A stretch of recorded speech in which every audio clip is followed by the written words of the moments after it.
Mister Gopinath and Neeya Naana ஷோனுடைய director and ப்ரொடியூசருக்காக தான் இந்த வீடியோ. இந்தியாவுடைய stray dog problem is not just another problem. இது இந்தியாவுடைய நேஷனல் எமர்ஜென்சி சிச்சுவேஷன்.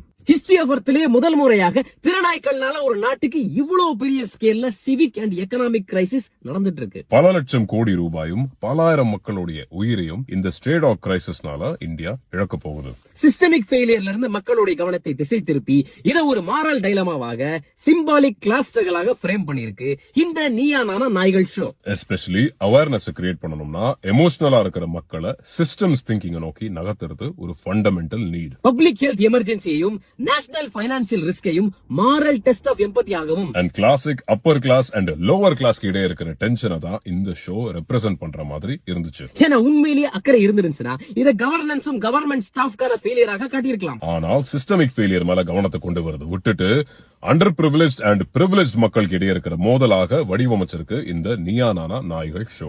ஏனென்றால் ஒரு சிஸ்டமிக் ஃபெயிலியர்ல இதுவரைக்கும் ஆண்ட அனைத்து கட்சிகளும் அனைத்து கவர்மெண்ட் ஸ்டாஃப் அண்ட் என்ஜிஓ ஸ்டாஃப்ஸும் இதுக்கு ஈக்குவலி ரெஸ்பான்சிபிள். நீயா நானா நாய்கள் ஷோல நாய்கள் எப்படி கம்யூனிகேட் பண்ணும்னு பார்ட்டிசிபென்ட்ஸை கொலைக்க விட்டு ஊழையிட விட்டு பாக்குறது விட்டுட்டு சிஸ்டமிக் ஃபெயிலியருக்கு காரணம் கவர்மெண்டா இல்ல கவர்மெண்ட் ஸ்டாஃபா இல்ல முனிசிபாலிட்டியா கார்பரேஷனா இல்ல மக்களான்ற விவாதம் வச்சிருக்கணும். ஆனா சொசைட்டியில் உள்ள ஏற்றத்தாழ்வுகள் சோசியல் மீடியாவுல திகழ்ற பாப்புலர் பொலிட்டிக்கல் ஒபினியன்ஸ் இந்த நீயா நானா நாய்கள் ஷோவுக்கு யூஸ் பண்ணிட்டாங்களான்ற சந்தேகம் வருது. உங்களுக்கு கட்ஸ் இருந்தால் ஒரு பக்கம் ஆல் பார்ட்டிஸ் பொலிட்டிஷியன்ஸையும் இன்னொரு பக்கம் கவர்மெண்ட் ஸ்டாஃப்ஸ் அண்ட் பாலிசி மேக்கர்ஸையும் உட்கார வச்சு சிஸ்டமிக் ஃபெயிலியருக்கு எந்த தரப்பு காரணம் இதை எப்படி சரி செய்யலாம்ன்ற விவாதம் வைங்க.